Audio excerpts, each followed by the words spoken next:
Painted application ધોરણ 6 થી 12ના વિદ્યાર્થીઓ માટે અપડેટ થઈ ચૂકી છે. આ એપ્લિકેશનમાં શું છે? બધા જ વિષયના વિડીયોઝ છે. ગુજરાતની બેસ્ટ ફેકલ્ટી દ્વારા લાઈવ લેક્ચર્સ છે. આઈએમપી પ્રશ્ન છે, ટેસ્ટ સિરીઝ છે અને ગુજરાતના તમામ વિદ્યાર્થીઓ સાથે તમે તમારી કમ્પેરિઝન કરી શકો છો.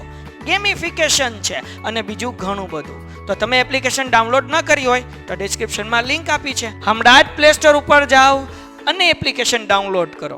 ઘરે બેઠીને સરસ મજાનું ગુજરાતની જોરદાર ફેકલ્ટી સાથે ભણો, સારા માર્ક્સે પાસ થાઓ. એટલે જે છે એ ચોથા પ્રકરણમાં, 11મા પ્રકરણમાં, 12મા પ્રકરણમાં, એમાં બધામાં જ તકલીફ પડશે, બરાબર. અને પ્રેક્ટિસ સિવાય નહીં આવડે. એકવાર વાંચશો લખશો, 2 વાર વાંચશો લખશો, 3 વાર વાંચશો લખશો પછી જ આવડશે. સમજાણું? તો એ પ્રેક્ટિસ આપણે વહેલી તકે કરવી પડશે, બરાબર. હવે જે ચેપ્ટર આપણે શરૂ કરવા જઈ રહ્યા છીએ, બહુ સરસ ચેપ્ટર, માહિતીપૂર્ણ ચેપ્ટર, ઉપયોગી થાય એવું ચેપ્ટર અને સમજવું પડે એવું ચેપ્ટર. શરૂઆતની જો થોડીક લાઈન બેટા તમે આમને વાંચી લ્યો ને, આ પહેલા 2 પેજ, તો તમને કાંઈ ખબર ન પડે. શરૂઆતના 2 પેજ તમે પહેલા આમને વાંચી લ્યો ને તો તમને કાંઈ ખબર ન પડે એવું થઈ શકે.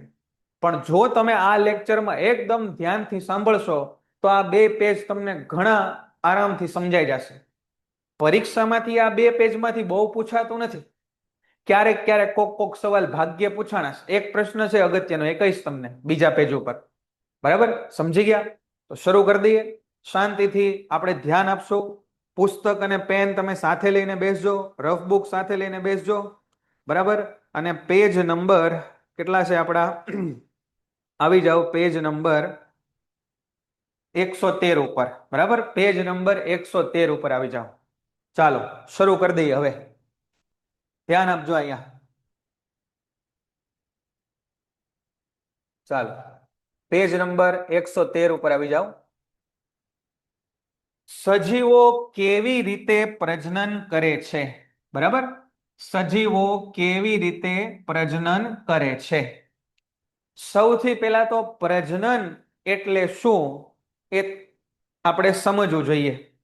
પ્રજનન એટલે જ્યારે કોઈ એક સજીવ એના જેવો બીજો સજીવ ઉત્પન્ન કરે એને આપણે પ્રજનન ક્રિયા એવું નામ આપ્યું.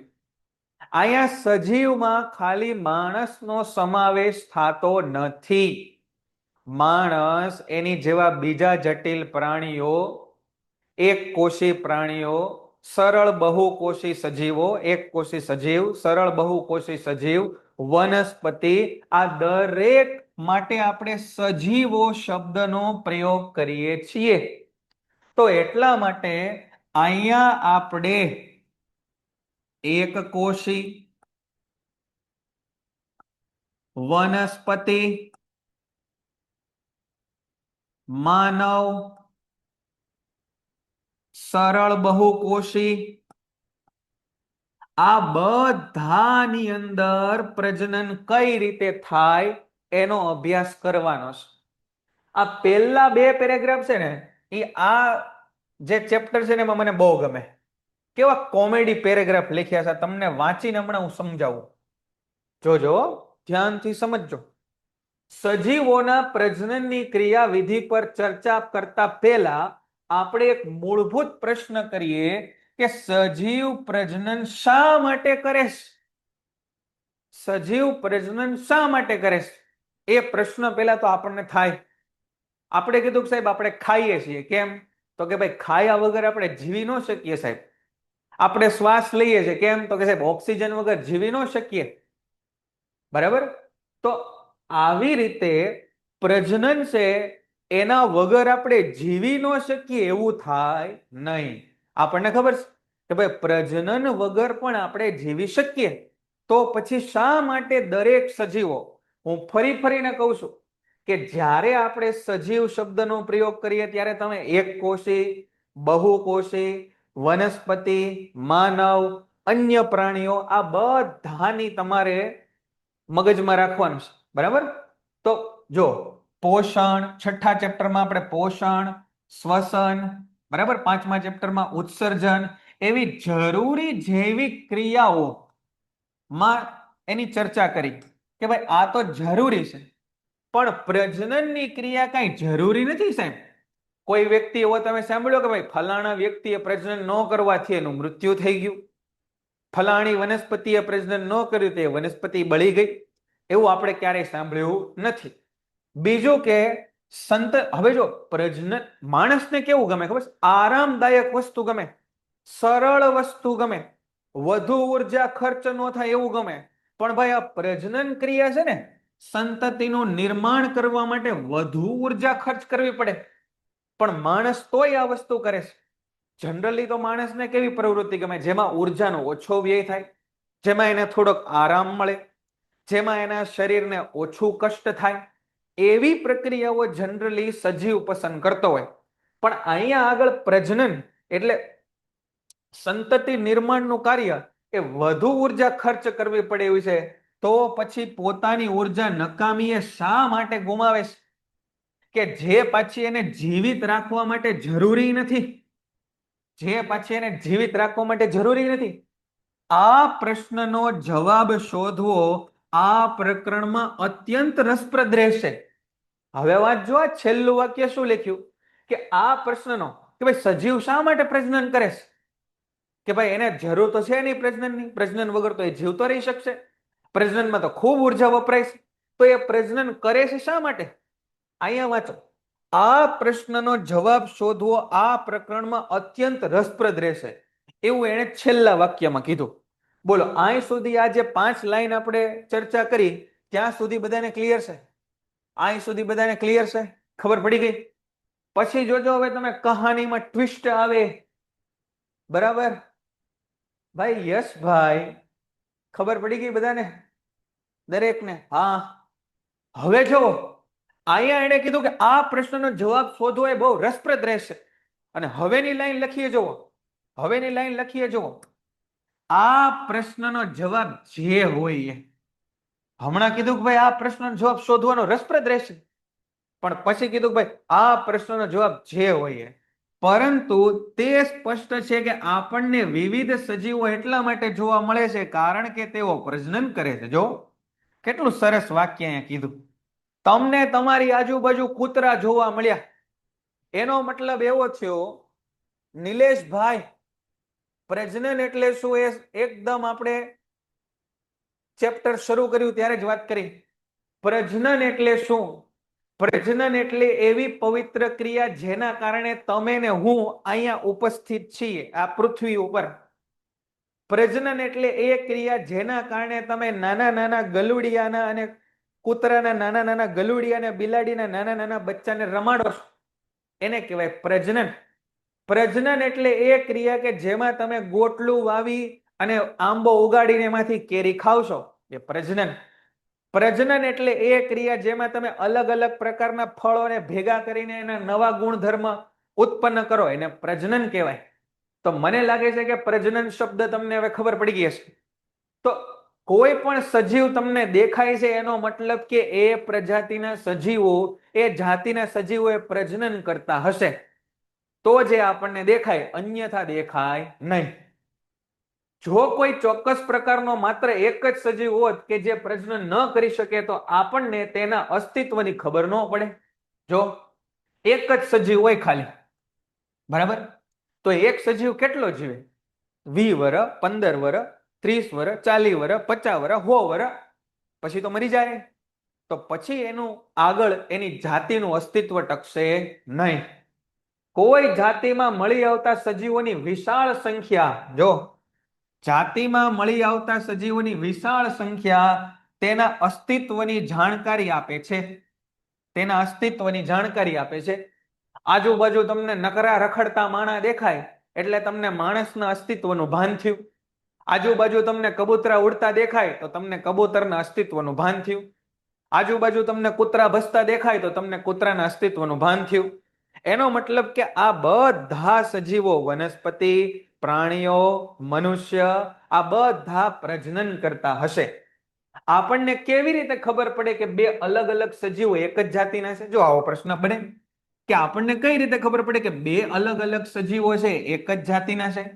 એવું એટલા માટે ખબર પડે કે ભાઈ આપણે બધા માણસ છીએ તો આ રીતે બે હાથ, બે આંખ, એક નાક, આ રીતે વાળ, આ રીતે મોઢું, આપણું આ ધડ, બે પગ, હૃદય, અંદર લીવર, કિડની, આ તે, ટૂંકમાં શરીર સંરચના સમાન જોવા મળે.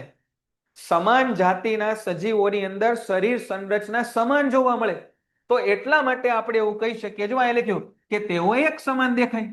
કૂતરા તમે 4-5 રાખો, રંગ કદાચ એના અલગ અલગ હોય, હાઈટ, બોડી અલગ અલગ હોય, પણ બેઝિક કેરેક્ટરિસ્ટિક ગુણધર્મો એના સમાન હોય, તો તેઓ સમાન દેખાય એટલે આપણને ખબર પડે કે એક જ જાતિના છે. આમ પ્રજનન કરનારા સજીવો નવી સંતતિનું સર્જન કરે છે, જે ખાસી હદ સુધી તેમના જેવા જ દેખાય છે.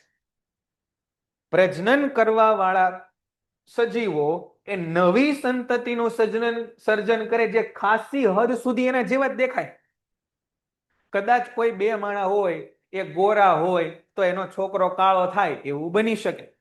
કદાચ બે માણા ઊંચા હોય, એનો છોકરો થોડોક ઢીચકો થાય એવું બની શકે. પણ કોઈ બે માણા હોય, એનું બાળ સંતતિ આવી, એ કૂતરું આવ્યું કે બિલાડી આવી એવું બની શકે નહીં. કેમ કે બાળ સંતતિ કેવું એના જેવી જ હોય, એમાં થોડો ઘણો ફેરફાર આવે, મેજર કાંઈ ચેન્જ આવે નહીં.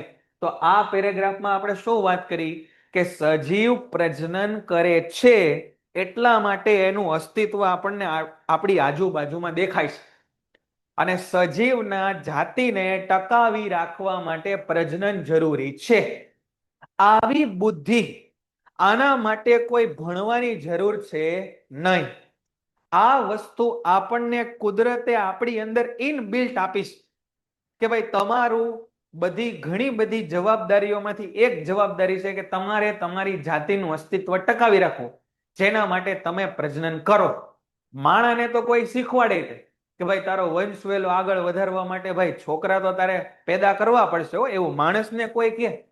કૂતરાને કોઈ કે ના ના હો ભાઈ, તારો વંશવેલો આગળ વધારવાનો છે ભાઈ, તારે તો નવા કૂતરાને જન્મ આપવો જ પડશે. કે બિલાડીને કે કબૂતરને કે ચકલીને કે પોપટને કે હાથીને કે ઘોડાને કે નાનામાં નાની કીડીને કે નાનામાં નાના મચ્છરને, એને કોઈ શીખવાડે?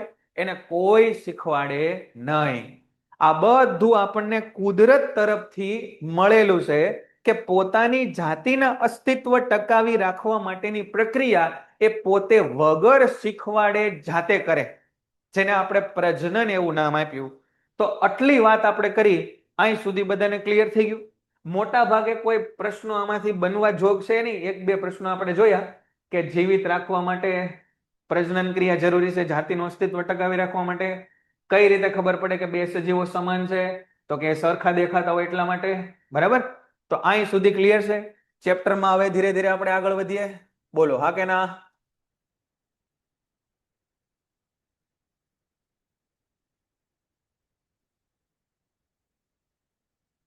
ઓકે,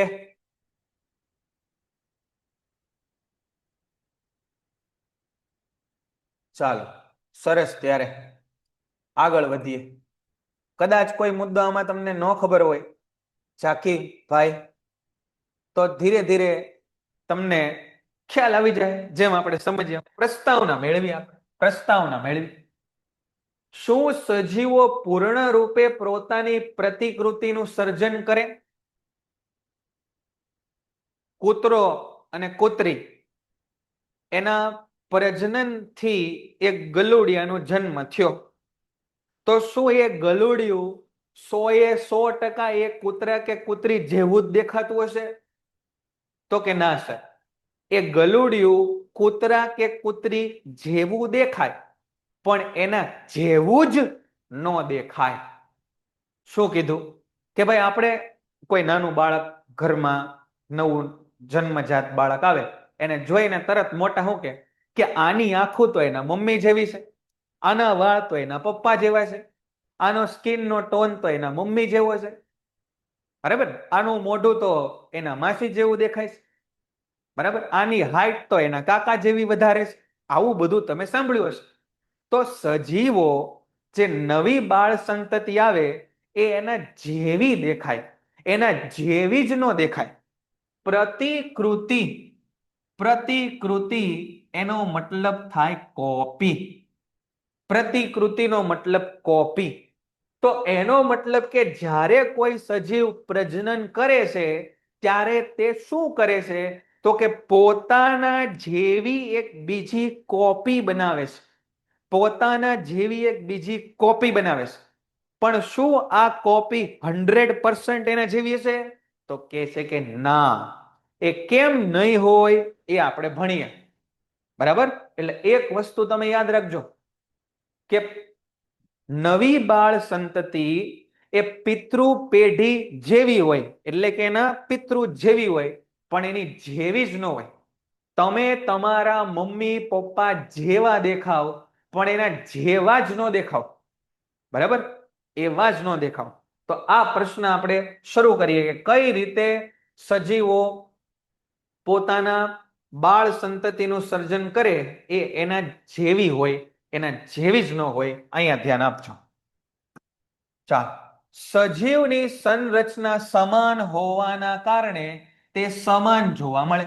સંરચના, બે હાથ, એક માથું, આની અંદર બે આંખ, અહીંયા વચ્ચે નાક, અહીંયા નીચે હોઠ, અહીંયા કાન, એવી સમાન સંરચના. કોઈને અહીંયા કાન, અહીંયા આંખ્યું, બરાબર, એવું બધું છે નહીં. એટલા માટે સંરચના સમાન એટલે સજીવ સમાન જોવા મળે. ધ્યાન દેવું પડશે બેટા, આમાં બહુ સમજવું પડશે. શરૂઆતના બે પેજ છે ને બહુ સમજવા જેવા છે. બરાબર? તો સંરચના સમાન હોવાથી સજીવો સમાન જોવા મળે. શરીરની સંરચના સમાન હોવા માટે તેની બ્લુ પ્રિન્ટ પણ સમાન હોવી જોઈએ. જો બ્લુ પ્રિન્ટ, નાક નકશો. બ્લુ પ્રિન્ટ એવો શબ્દ આપણે વિષયમાં સાંભળીએ. બોર્ડની બ્લુ પ્રિન્ટ આપણે ચર્ચા કરશું ટૂંક સમયમાં. હમણાં તમારી માટે લઈને આવશું કે વિજ્ઞાનની અંદર કયા પ્રશ્નો કયા ચેપ્ટરમાંથી આવશે, કયા ચેપ્ટરનું ગુણભાર કેટલો છે. બરાબર? અને ગુણભારની વાત કરી છે તો આપણે વાત કરી દઈએ ભાઈ કે આ જે 7મું ચેપ્ટર છે આપણું, એનો ગુણભાર કેટલો છે તમે લખી લેજો. 7મું ચેપ્ટર બોર્ડમાં કેટલા ગુણમાં આપણને પૂછાય છે? બરાબર? તો 7મું ચેપ્ટર પેન્ટેડ એપ્લિકેશન ધોરણ 6 થી 12ના વિદ્યાર્થીઓ માટે અપડેટ થઈ ચૂકી છે. આ એપ્લિકેશનમાં શું છે? બધા જ વિષયના વિડીયોઝ છે. ગુજરાતની બેસ્ટ ફેકલ્ટી દ્વારા લાઈવ લેક્ચર્સ છે. આઈએમપી પ્રશ્ન છે, ટેસ્ટ સિરીઝ છે, અને ગુજરાતના તમામ વિદ્યાર્થીઓ સાથે તમે તમારી કમ્પેરિઝન કરી શકો છો. ગેમિફિકેશન છે અને બીજું ઘણું બધું. તો તમે એપ્લિકેશન ડાઉનલોડ ન કરી હોય તો ડિસ્ક્રિપ્શનમાં લિંક આપી છે. હમણાં જ પ્લે સ્ટોર ઉપર જાઓ અને એપ્લિકેશન ડાઉનલોડ કરો. ઘરે બેઠીને સરસ મજાનું ગુજરાતની જોરદાર ફેકલ્ટી સાથે ભણો, સારા માર્ક્સે પાસ થાઓ. ચેપ્ટર છે એ ભાઈ 10 ગુણમાં પૂછાય છે. 7મું ચેપ્ટર છે એ 10 ગુણમાં પૂછાય છે. મેં આમ લખ્યું છે 6. બરાબર? તો આ 6 છે એ ઓપ્શન વગર 6 ગુણનું પૂછાય અને ઓપ્શન સાથે 10 ગુણનું. ઓપ્શન સાથે 10 ગુણનું. હવે ભાઈ આપણી પેપર સ્ટાઇલ તો તમને ખબર છે ને, જનરલ ઓપ્શન આવી ગયા એટલે તમે બધા પ્રશ્નો અટેમ્પ્ટ કરી શકો. એટલે આપણે સમજો કે આ પ્રકરણ 10 માર્કનું પૂછાશે. 10 માર્કનું પૂછાશે. બરાબર? તો આ આપણે ખ્યાલમાં રહે. તો બ્લુ પ્રિન્ટ ભાઈ, માનો કે વિજ્ઞાનના તો બહુ બધા ગુજરાતમાં શિક્ષકો છે, પણ બોર્ડે એક બ્લુ પ્રિન્ટ બનાવી કે જો તમે વિજ્ઞાનનો પેપર કાઢો તો આવો જ કાઢવાનો. એમાં 6 MCQ રાખવાના, પછી 6 ખરા, પછી 6 એમાં ખાલી જગ્યા રાખવાની, પછી 4 ખરા ખોટા રાખવાના, પછી 4 ટૂંકા પ્રશ્નો રાખવાના, પછી 2 જોડકા રાખવાના. આવી બ્લુ પ્રિન્ટ બોર્ડે બનાવીને આપી. એટલે હું પેપર કાઢું કે કોઈ બીજા શિક્ષક પેપર કાઢે કે કોઈ ત્રીજા શિક્ષક પેપર કાઢે તો પ્રશ્નો બદલાય પણ પેપરનું માળખું એવું ને એવું રહે. એટલા માટે આ પહેલો પ્રશ્ન, આ પહેલું વાક્ય તમે સમજી ગયા કે સજીવોની સંરચના સમાન હોવાના કારણે તે સમાન દેખાય. બધા હરખા જેવા માણસ દેખાય કેમ કે બધાની સંરચના સમાન, માથું, ધડ, હાથ, પગ બધું ગોઠવાયેલું છે. એવું કેમ થયું? કેમ કે આપણા બધાની બ્લુ પ્રિન્ટ કેવી છે? સમાન. બ્લુ પ્રિન્ટ એટલે આપણો શરીર સંરચના બનાવવા માટેનો એક નકશો, એને કહેવાય બ્લુ પ્રિન્ટ. તમારું ઘર છે એનો પણ નકશો તમે જોયો હશે. તો એ નકશો તમે ભાવનગરમાં કોઈ કડિયાને આપો, કોન્ટ્રાક્ટરને આપો, કે અમદાવાદમાં કોઈ કડિયા કોન્ટ્રાક્ટરને આપો, એ સરખું જ મકાન ઊભું કરશે. કેમ કે એનો નકશો બ્લુ પ્રિન્ટ કેવી હોય? સમાન હોય એટલે. બોલો આ બે વાક્ય પેલા સમજાણા બેટા? આ બે વાક્ય ખ્યાલ આવ્યા?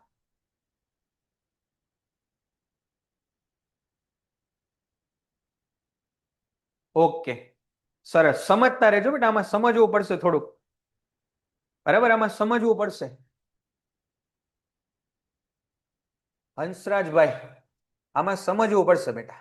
બરાબર, ચાલો અહીંયા ધ્યાન આપજો.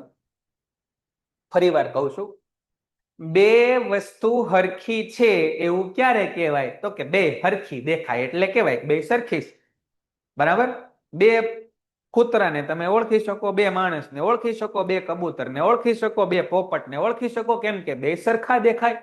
તો સમાન સંરચના એ સમાન જેવા જોવા મળે એટલા હોય, એટલા માટે સંરચના સમાન હોવાના કારણે સજીવો કેવા દેખાય? સમાન. બંધારણ સરખું, પોપટ તો બેનું સ્ટ્રક્ચર સરખું. એવું કેમ છે? તો કે એની બ્લુ પ્રિન્ટ સમાન છે, એનું શરીરના બંધારણનો ઢાંચો નકશો સમાન છે. આમ આ પ્રશ્ન પૂછાય.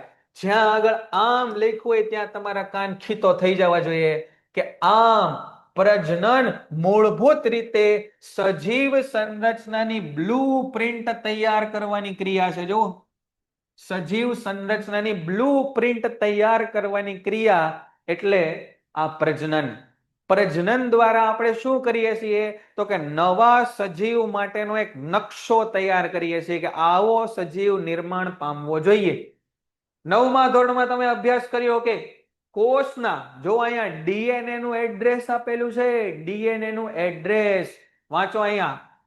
કોષના કોષ કેન્દ્રમાં રહેલા રંગસૂત્રના ડીએનએ ક્યાં આવેલો છે ભાઈ? ડીએનએ તો કે કોષ, એની અંદર કોષનું કેન્દ્ર, એમાં રંગસૂત્ર, અને રંગસૂત્રનો એક ભાગ એટલે ડીએનએ. આ કોષ, આ કોષ, આ કોષનું કોષ કેન્દ્ર, આ એની અંદર રહેલા રંગસૂત્ર, અને આ રંગસૂત્રનો એક ભાગ એટલે ડીએનએ. ડીએનએ નું પૂરું નામ યાદ રાખજો, ડીઓક્સી રિબોન્યુક્લિક એસિડ. ડીએનએ નું પૂરું નામ યાદ રાખજો, deoxyribonucleic acid. Deoxyribonucleic acid ના અણુઓમાં આનુવંશિક લક્ષણોની માહિતી હોય છે. ડીએનએ ની અંદર આનુવંશિક લક્ષણોની માહિતી હોય છે.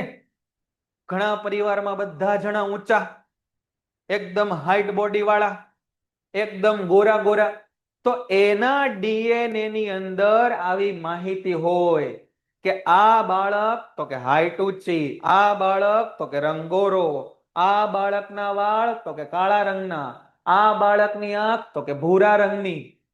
તો આવી માહિતી ડીએનએ ની અંદર હોય.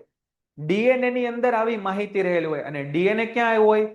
કોષના કોષ કેન્દ્રમાં રહેલા રંગસૂત્રનો ડીએનએ.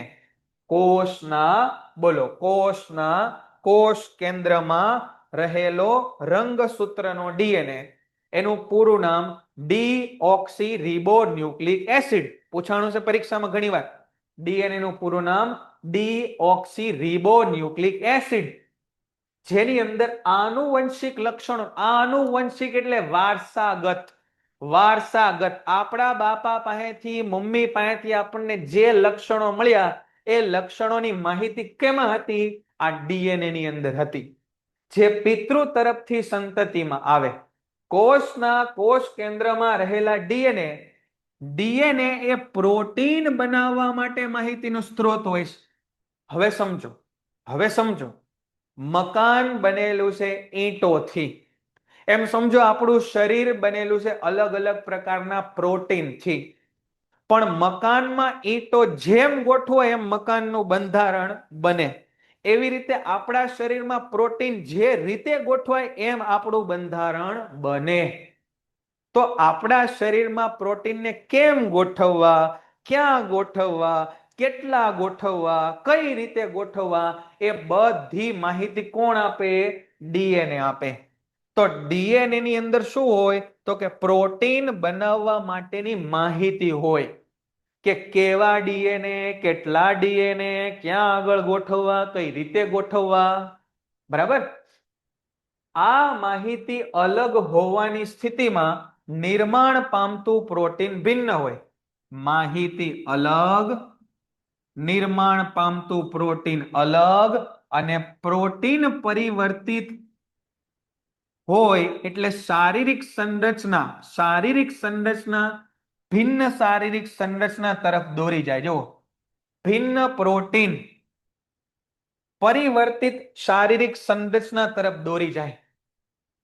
તમે બે ભાઈ બહેન છો, તમે માનો કે મોટા છો, તમારો જ્યારે જન્મ થયો ત્યારે ડીએનએ ની માહિતીનો જે બ્લુપ્રિન્ટ હતી એવી જ બ્લુપ્રિન્ટ તમારા નાના ભાઈ બહેન માટે પણ હશે, પણ 100% એવી નહીં હોય. એટલે તમારા ભાઈ બહેન પણ મોર ઓર લેસ તમારા જેવા દેખાતા હશે, પણ તમારા જેવા જ દેખાતા હશે નહીં. સમજાણું? બોલો, આ 4 લાઈન આપણે જે ચર્ચા કરી આટલી ક્લિયર થઈ ગઈ? એકદમ શાંતિથી એક એક લાઈન આપણે સમજીએ છીએ. એકદમ શાંતિથી એક એક લાઈનને ડેપ્થમાં આપણે સમજીએ છીએ. સમજાય છે બેટા? હા. ડીએનએ એટલે હસુભાઈ, ડીએનએ એટલે શું? તો કે આપણા કોષના કોષ કેન્દ્રમાં રહેલા રંગસૂત્રમાં રહેલો એવો ઘટક, એવી વસ્તુ કે જે આપણું બંધારણ નક્કી કરે, જે આપણું બંધારણ નક્કી કરે એવો ઘટક, એને ડીએનએ કહેવાય. તમે ક્યારેય આ પ્રકારની આમ આકૃતિ જોઈ હોય હેલિકલ, ક્યાંક આમ આ રીતની? આ બધા ડીએનએ ના સ્ટ્રક્ચર્સ આવી આ રીતની આકૃતિ જોઈ હોય તો ડીએનએ એટલે આપણા શરીરનું બંધારણ નક્કી કરવા વાળો એક ઘટક જે કોષના કોષ કેન્દ્રના રંગસૂત્રમાં રહેલો હોય. સમજાણું બેટા? ઓડિયો વિડિયો ક્લિયર છે બેટા? દેખાય છે બધાને? હા, દેખાય છે બેટા. મેં સ્ક્રીન અહીંયા ચાલુ રાખી છે તો દેખાય છે. તમે એવું લાગે તો એકવાર કનેક્ટ ડિસ્કનેક્ટ કરજો જતીનભાઈ. હો ને? ચાલો આગળ ફટાફટ આપણે ચર્ચા કરીએ. જોજો, હાલો ફરી વાર. આમ પ્રજનનની મૂળભૂત ઘટના ડીએનએ ની પ્રતિકૃતિ બનાવવાની છે. પ્રજનનનો એક જ ધંધો છે. પ્રજનનનું કામ છે ડીએનએ ની કોપી બનાવવી. પ્રતિકૃતિ એટલે કોપી, કોપી એટલે નકલ. પ્રજનનનું મૂળભૂત ધંધો છે ડીએનએ ની કોપી બનાવવી કે જેના કારણે આપણા જેવા બીજા સજીવો ઉત્પન્ન થાય. પણ ભાઈ આ એક કોષ છે. સમજો, સમજો ધ્યાનથી જે કહું એ.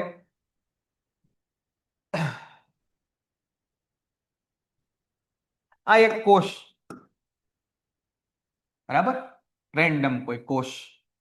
આની અંદર રંગસૂત્ર અને ડીએનએ રહેલા છે. માનો કે આવા ઉદાહરણ તરીકે 2 રંગસૂત્ર આપણે ધ્યાનમાં લીધા. હવે આની કોપી કરવી છે. તો માનો કે આની કોપી થઈ ગઈ. આ 2 ની કોપી સાહેબ અહીંયા બની ગઈ આમ. અને હવે આ કોપીને આપણે કોષની બહાર કાઢી નાખીએ. કેમ કે સાહેબ તમે કીધું ને કે પ્રજનન એટલે શું? તો કે સાહેબ ડીએનએ ની કોપી એટલે કે આ રંગસૂત્ર છે એની કોપી. તો જો સાહેબ કોપી કરીને બહાર કાઢી, પણ અહીંયા બહાર કોષના બંધારણ વગર, કોષ બંધારણ વગર ડીએનએ જીવિત રહી શકે નહીં. જીવિત રહી શકે નહીં. એને વાતાવરણ જોઈએ, આજુબાજુ આવું બધું વાતાવરણ જોઈએ તો એ જીવિત રહી શકે. અને એટલા માટે ફક્ત ડીએનએ ની પ્રતિકૃતિ બનતી નથી, પરંતુ સમગ્ર કોષીય સંરચનાની પ્રતિકૃતિ બને છે. સમજો થોડુંક. આપણે કીધું કે સાહેબ પ્રજનન એટલે ડીએનએ ની કોપી કરો. તો લ્યો સાહેબ આ ડીએનએ ની કોપી થઈ ગઈ, કાઢો બાર કોપીને. તો આવી રીતે ખાલી એકલા ડીએનએ જીવી શકે નહીં, એ મૃત થઈ જાય. તો એકલા ડીએનએ ને બહાર કાઢવાની બદલે આખી કોષીય સંરચના બનાવવી પડે કે જેના કારણે આ જીવી શકે. આને એક નવી કોષીય સંરચના દેવી પડે તો એ સર્વાઈવ કરી શકે બહાર. માનો કે કોઈ એક બાપા નો એક દીકરો છે, એના લગ્ન થયા અને વહુ નીકળી બહુ વંઠેલ, બરાબર. દીકરો એ તે થોડોક એવો જ છે, બહુ કાંઈ કામ ધંધો કરતો નથી. તો બાપા મા બાપનો જીવ કેવો દયાળુ હોય, તો દીકરાને સીધે સીધો ઘરની બહાર ન કાઢી મૂકે. શું કરે? તો કે ભાઈ નાનું એવું ઘર લઈ દે, બીજું હોય તો સગવડતા હોય તો ભાડે ગોઠવણ કરી દે, થોડો ઘણો ઘર વખરીનો સામાન આપે કે જેથી કરીને બહાર જઈને જીવી શકે. નકર તો હેરાનના દાળિયા થઈ જાય. સમજણ? તો પ્રજનનનું કામ છે, પ્રજનનનું મૂળભૂત કામ છે ડીએનએ ની કોપી બનાવવી. પણ એ ડીએનએ ની કોપી બનાવવા માટે ખાલી ડીએનએ ની કોપી કરો તો ચાલે નહીં. ડીએનએ ને જીવવા માટે આજુબાજુનું વાતાવરણ પણ આપવું પડે. બોલો, આટલી વાર્તા ક્લિયર થઈ બેટા? પોતાના કારણે ડેટા મારે ભેગો નથી થતો, પણ એ બનાવશું આપણે, બરાબર. ખાલી પાસ થવું હોય તો શું કરવાનું, 50 માર્ક લાવવા હોય તો શું કરવાનું, 80 માંથી 80 લાવવા હોય ને તોય શું કરવાનું, બધું આપણે કહેશું, બરાબર. ચાલો, તો આ વસ્તુ બેટા જે આપણે સમજ્યા એ અહીંયા લખી છે. હવે જરાક ઝડપથી મને સાંભળજો અને પછી આપણે આને વાઇન્ડ અપ કરી આજના લેક્ચરને. જોજો અહીંયા સમજજો.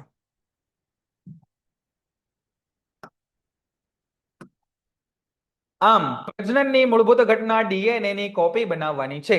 ડીએનએ ની પ્રતિકૃતિ બનાવવા માટે કોષો ડીએનએ ની કોપી કરવા માટે આપણે કેમ ઝેરોક્સ મશીન હોય, તો ઝેરોક્સ મશીન ની અંદર મશીનરી હોય ને, જેમાં યાંત્રિક પ્રક્રિયા થાય, મિકેનિકલ પ્રોસેસ થાય. એમ અહીંયા યાદ રાખજો, જો આવું પૂછે કે ડીએનએ ની પ્રતિકૃતિ બનાવવા માટે કોષો વિવિધ રાસાયણિક પ્રક્રિયાનો ઉપયોગ કરે. ડીએનએ ની પ્રતિકૃતિ બનાવવા માટે કોષ શેનો ઉપયોગ કરે? તો કે રાસાયણિક પ્રક્રિયાનો ઉપયોગ કરે, જે પ્રજનન કોષમાં ડીએનએ ની 2 પ્રતિકૃતિ બનાવે અને એના કારણે એની 2 કોપી બને, એકમાંથી 2 બને. અને તેને એકબીજાથી અલગ કરવા જરૂરી છે. ભાઈ કોપી બનાવો, તમે કોપી બનાવી અને એની અંદર રાખો તો શું ફાયદો? એને અલગ તો કરવી પડશે ને, ત્યારે 2 કોપી બને ને. સમજણ? એની અંદર રાખશો તો ચાલશે નહીં. તો ફરી વખત આપણે જોઈએ કે ભાઈ પ્રજનનના કારણે શું થાય? તો કે સાહેબ ડીએનએ ની કોપી બને. આ ડીએનએ ની કેટલી કોપી બને? તો કે 2 કોપી બને. એ 2 કોપી શરૂઆતમાં ક્યાં હોય? તો કે એક જ કોષની અંદર હોય, પણ ભાઈ એને છૂટી પાડવી પડે. પરંતુ ડીએનએ ની એક પ્રતિકૃતિને, જો હમણાં આપણે જે ચર્ચા કરીએ કે ડીએનએ ની એક પ્રતિકૃતિને મૂળ કોષમાં રાખીને બીજી પ્રતિકૃતિને કોષની બહાર કાઢી નાખવાથી કામ ચાલતું નથી. કારણ કે બીજી પ્રતિકૃતિની પાસે જૈવિક ક્રિયાઓના રક્ષણ માટે સંગઠિત કોષીય રચના હોતી નથી. ફરીવાર વાંચો અહીંયા વાંચો. શું કીધું? પ્રજનનનો ધંધો છે ડીએનએ ની કોપી કરવી. ડીએનએ ની કોપી રાસાયણિક પ્રક્રિયાથી થાય. પ્રજનનથી ડીએનએ ની 2 કોપી બને. 2 ને નોખી કરવી જરૂરી છે, પણ આવી રીતે એક કોપીને અંદર રાખો, બીજીને બહાર ફેંકી દો, એવું હાલે નહીં. બીજી કોપીને જીવતી રહેવા માટે, બીજી પ્રતિકૃતિને જૈવિક ક્રિયાઓના રક્ષણ માટે સંગઠિત કોષીય સંરચના જોઈએ. આવા શબ્દો આવવા જોઈએ. આવા શબ્દો આપણા જવાબમાં આવવા જોઈએ, ત્યારે પૂરા માર્ક મળે. સમજાય છે? અને જો આ સંગઠિત કોષીય રચના ન હોય તો ડીએનએ જીવતો રહી શકે નહીં. તો જેથી ડીએનએ ની પ્રતિકૃતિ બનવાની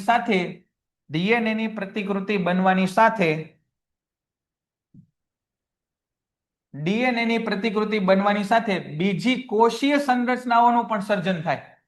અહીંયા કીધું ને આપણે ખાલી ડીએનએ ન બને, હારે હારે બીજો કોષય બની જાય, બીજો કોષ પણ સાથે સાથે બની જાય અને તેના પછી ડીએનએ ની પ્રતિકૃતિઓ અલગ થઈ જાય, પરિણામ રૂપે એક કોષ વિભાજિત થઈને બે કોષ બનાવે છે. એક કોષ વિભાજિત થઈને બે કોષ બનાવે છે. તો આવો પ્રશ્ન છે એ શું પૂછાય? આમાં પ્રશ્ન શું પૂછાય બેટા? તો કે અહીંયા આગળ પ્રશ્ન આવો પૂછાય, અહીંયા આગળ પ્રશ્ન આવો પૂછાય, કોષીય પ્રજનન સમજાવો. અહીંયા શું પ્રશ્ન પૂછાય? અહીંયા આ જે પેરેગ્રાફ છે, આ જે પેરેગ્રાફ કર્યો એમાં પ્રશ્ન શું પૂછાય? તો કે કોષીય પ્રજનન સમજાવો, અથવા બીજું શું પૂછાય? કોષ વિભાજન સમજાવો. કોષ વિભાજન સમજાવો, આવું પૂછાય. બરાબર? તો આટલી ચર્ચા આપણે કરી અત્યારે. બરાબર? આટલી ચર્ચા આપણે અહીં સુધી કરી. આ જે પેરેગ્રાફ હતો ને એનો પ્રશ્ન એવો બને કે કોષીય પ્રજનન સમજાવો અથવા કોષ વિભાજન સમજાવો. ખૂબ ડેપ્થમાં ઘણા પોઈન્ટ કવર કરીને આપણે તમને સમજાવવાની કોશિશ કરીએ છીએ. એ લેખે બેટા ત્યારે જ લાગશે જ્યારે તમે એને સમજીને એને વાંચશો, વિચારશો, યાદ રાખશો અને એની પ્રેક્ટિસ કરશો તો અને તો જ આ વસ્તુ લેખે લાગશે. બાકી હું અહીંયા ગમે તમને હારામાં હારું ભણાવીને મરી જાય ને તોય માર્ક તમારે નહીં આવે ને છેલ્લે તમે મને જ ગાળું દેવો કે આ સાહેબ જ અમારો ભૂંડો હતો, એને કાંઈ ભણાવ્યું નહીં અમને. બરાબર? પણ આપણે તમે જુઓ એક વાક્યની બને એટલી ડિટેલમાં તમને ચર્ચા કરી, અઘરા શબ્દોને સરળ રીતે સમજાવવાનો ઘણો પ્રયત્ન કર્યો છે. બરાબર? તો મેં જેટલી કોશિશ મારાથી થઈ શકતી હતી એ પૂરી કોશિશ કરી કે આ ચેપ્ટરની મૂળભૂત પ્રસ્તાવના, જે આનું મેઇન જે કામ છે, આ ચેપ્ટરનો જે મેઇન એનો હેતુ છે એ તમને સમજાવી શકું. આ પહેલા 2 પેજ જ અઘરા છે, બાકી બધું સહેલું છે. બાકી બધું પાછળ છે સહેલું અને ઇન્ટરેસ્ટિંગ બે છે. બરાબર? સહેલું છે, ઇન્ટરેસ્ટિંગ છે. તો આટલું કામ આપણે રાખીએ. ઘરકામમાં તમારે જેણે ચોથા ચેપ્ટરનું રિવિઝન નથી કર્યું ભાઈ, એને ફટાફટ ચોથા ચેપ્ટરનું રિવિઝન પ્રક્રિયાઓના સમીકરણ લખીને કરવાના છે. અને અહીંયા આગળ આ 7.1 મુદ્દો લખીને પાકો કરવાનો છે, લખીને યાદ રાખવાનો છે. આ પ્રસ્તાવના ખાલી વાંચી જવાની, આ લખીને યાદ રાખવાનો છે. બરાબર છે? ક્લિયર છે? આટલું કામ આપણે આજે રાખીએ. પીડીએફ આજે આની નાખવાની જરૂર છે? હા કે ના કહેજો. પીડીએફ આની નાખવાની જરૂર છે આજે? પેન્ટેડ એપ્લિકેશન ધોરણ 6 થી 12ના વિદ્યાર્થીઓ માટે અપડેટ થઈ ચૂકી છે. આ એપ્લિકેશનમાં શું છે? બધા જ વિષયના વિડીયોઝ છે. ગુજરાતની બેસ્ટ ફેકલ્ટી દ્વારા લાઈવ લેક્ચર્સ છે, આઈએમપી પ્રશ્ન છે, ટેસ્ટ સિરીઝ છે અને ગુજરાતના તમામ વિદ્યાર્થીઓ સાથે તમે તમારી કમ્પેરિઝન કરી શકો છો. ગેમિફિકેશન છે અને બીજું ઘણું બધું. તો તમે એપ્લિકેશન ડાઉનલોડ ન કરી હોય તો ડિસ્ક્રિપ્શનમાં લિંક આપી છે, હમણાં જ પ્લે સ્ટોર ઉપર જાઓ અને એપ્લિકેશન ડાઉનલોડ કરો. ઘરે બેઠીને સરસ મજાનું ગુજરાતની જોરદાર ફેકલ્ટી સાથે ભણો, સારા માર્ક્સે પાસ થાઓ.